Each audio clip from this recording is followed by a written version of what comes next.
Pada awalnya, masyarakat Mekah adalah penganut agama Tauhid yang dibawa oleh Nabi Ibrahim alaihissalam.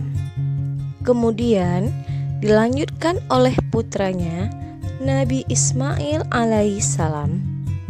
Perjalanan hidup Nabi Ibrahim, Siti Hawa istrinya, dan Nabi Ismail putranya membuahkan sejumlah ajaran dan kebudayaan Islam yang sampai sekarang terpelihara, sehingga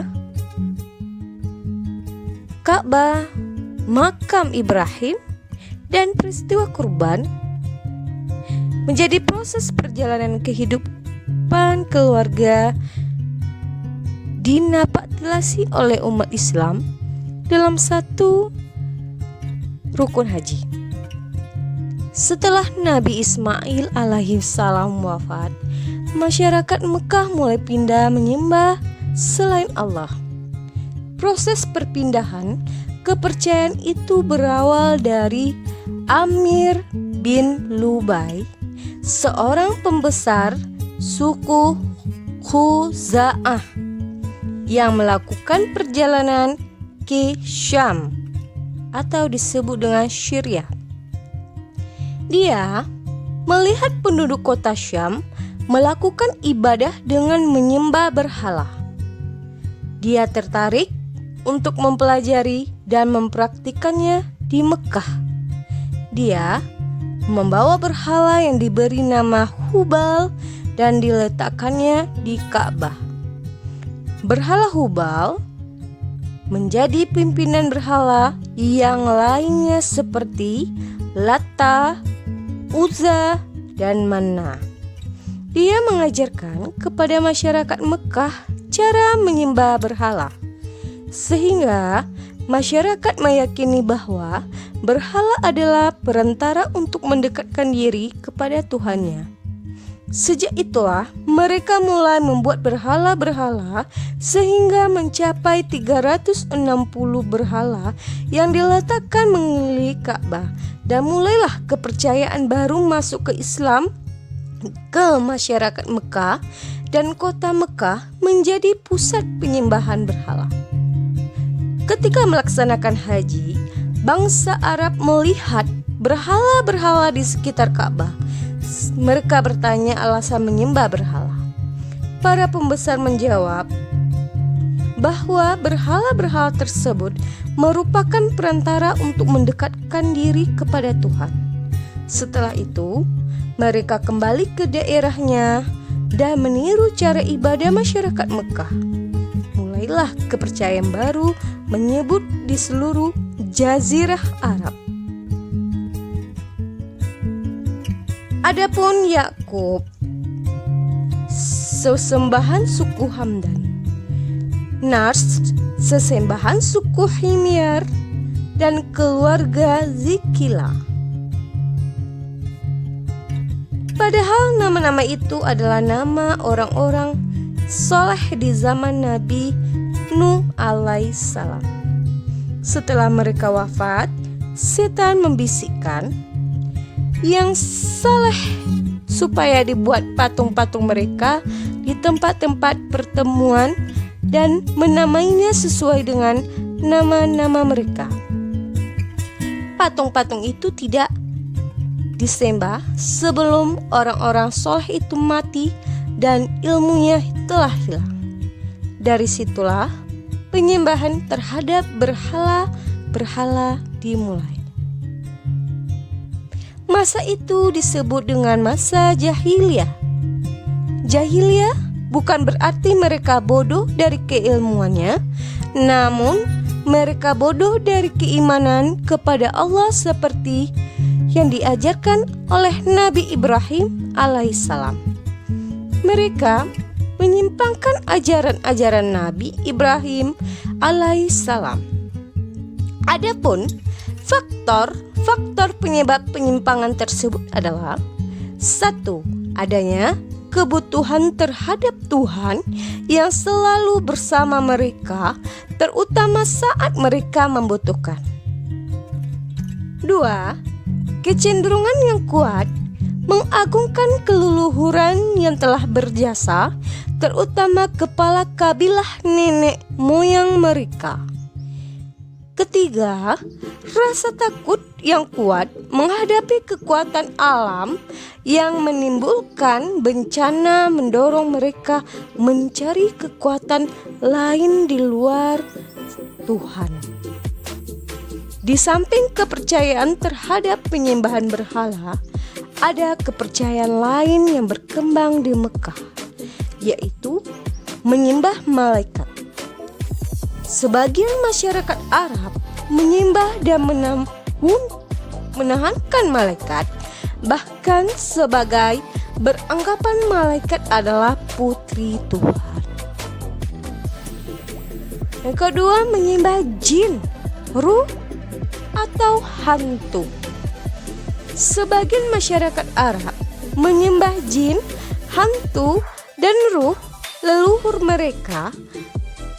Mereka mengadakan sesajian berupa kurban binatang sebagai bahan sajian agar mereka terhindar dari bencana. Di saat-saat agama Islam yang dibawa Nabi Muhammad SAW akan datang, beberapa orang sudah berusaha untuk tidak menyembah berhala dan berbalik menyebarkan ajaran tauhid yang dibawa Nabi Ibrahim alaihissalam. Di antaranya mereka adalah Waraqah bin Naufal, Umayyah bin Sal, Qusaidah, Utsman bin Khuwairis, Abdullah bin Jahsi, dan Zainal bin Umar. Mereka adalah sekelompok yang menentang tradisi menyembah berhala. Namun, mereka meninggal sebelum datangnya Islam. Kondisi sosial masyarakat Mekah sebelum Islam. Bangsa Arab memiliki karakter yang positif seperti pemberani, ketahanan fisik, kekuatan daya ingat, hormat akan harga diri dan martabat, penganut kebebasan, loyal terhadap pimpinan, pola hidup sederhana, ramah, ahli syair, dan sebagainya. Tapi karakter baik mereka terkikis oleh kejahilannya mereka. Mereka melakukan kebiasaan-kebiasaan buruk seperti minum khamar atau arak sampai mabuk, berzina, berjudi, merampok, dan sebagainya. Mereka menempatkan perempuan pada kedudukan yang sangat rendah. Perempuan dipandang ibarat binatang piaraan dan tidak memiliki kehormatan dan kekuatan untuk membela diri. Laki-laki memiliki kebebasan untuk menikah dan menceraikan semaunya. Tradisi yang terburuk di masyarakat Arab adalah mengubur anak-anak perempuan mereka secara hidup-hidup. Mereka merasa terhina dan malu memiliki anak perempuan dan marah bila istrinya melahirkan anak perempuan. Mereka meyakini bahwa anak perempuan akan membawa kemiskinan dan kesengsaraan. Selain itu, sistem perbudakan berlaku di masyarakat Arab. Para majikan memiliki kebebasan memperlakukan budaknya.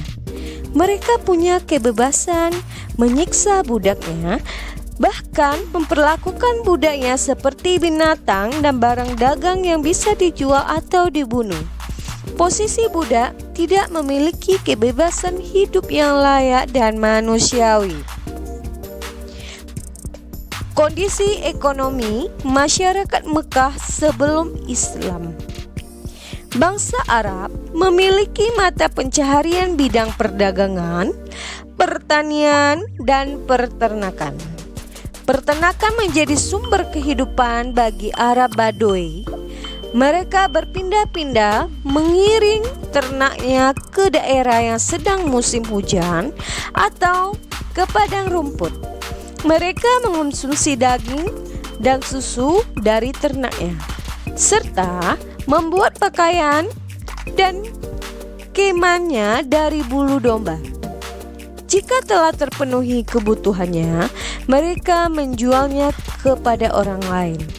Orang kaya di kalangan mereka terlihat dari banyaknya hewan yang dimiliki.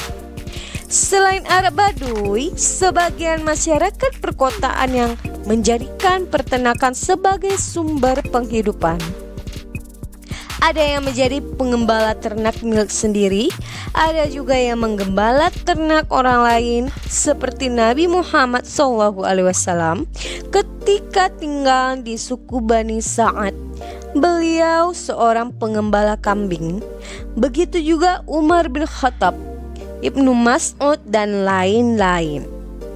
Adapun masyarakat perkotaan yang tinggal di daerah subur seperti Yaman, Taif, Madinah, dan Najd, Khaybar atau yang lainnya, mereka menggantungkan sumber kehidupan pada pertanian. Selain pertanian, mayoritas mereka adalah perniagaan sebagai mata pencaharian, khususnya penduduk Mekah. Mereka memiliki pusat perniagaan istimewa. Penduduk Mekah memiliki kedudukan tersendiri dalam pandangan orang-orang Arab, yaitu mereka penduduk negeri haram atau Mekah. Orang-orang Arab lain yang tidak mengganggu mereka juga tidak akan mengganggu perniagaan mereka. Allah Subhanahu wa Ta'ala menganugerahkan hal itu di dalam Quran surat Al-Ankabut ayat 67.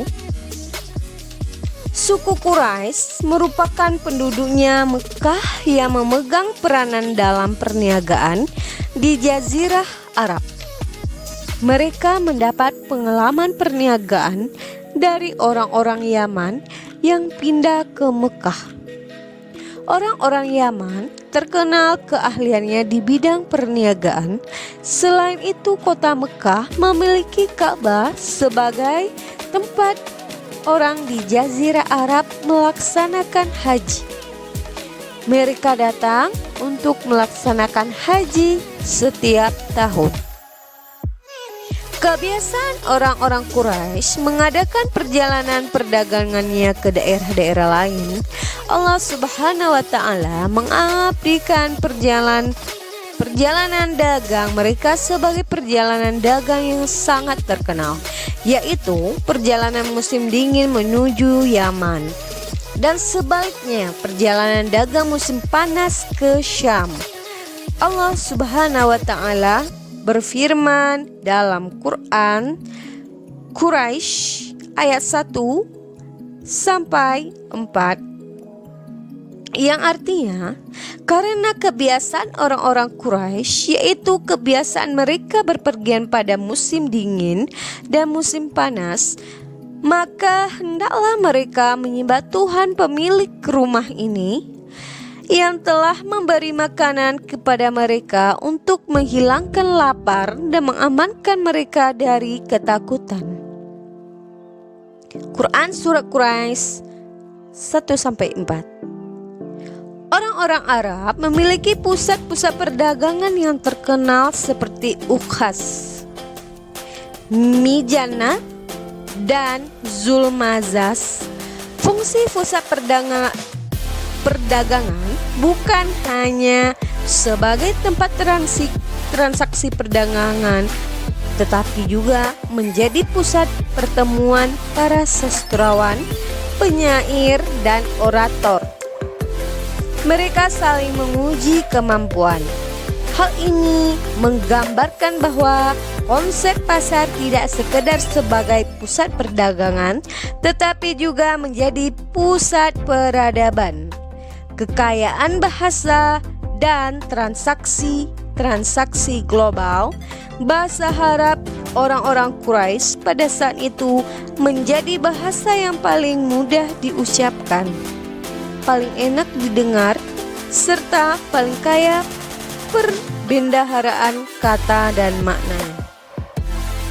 Dalam bidang ekonomi, riba sudah menjadi tradisi dan lazim dipraktekkan di Jazirah Arab. Bahkan Mekah sebagai pusat sudah dipengaruhi sistem riba. Hal ini bisa terjadi karena terpengaruh dengan sistem perdagangan yang dilakukan oleh bangsa lain. Adapun alat transportasi utama yang menjadi yaitu unta yang dianggap sebagai perahu padang pasir. Unta merupakan kendaraan yang menakjubkan. Unta memiliki kekuatan yang tangguh, mampu menahan haus dan mampu menempuh perjalanan yang sangat jauh. Unta pergi membawa barang dagangan dari satu negeri ke negeri lainnya. Demikianlah kondisi masyarakat Mekah sebelum Islam masuk. Ada beberapa kondisi. Yang pertama adalah kondisi keyakinan yang dianutnya. Yang kedua adalah kondisi sosial masyarakat Mekah dan kondisi ekonomi masyarakat Mekah pra-Islam.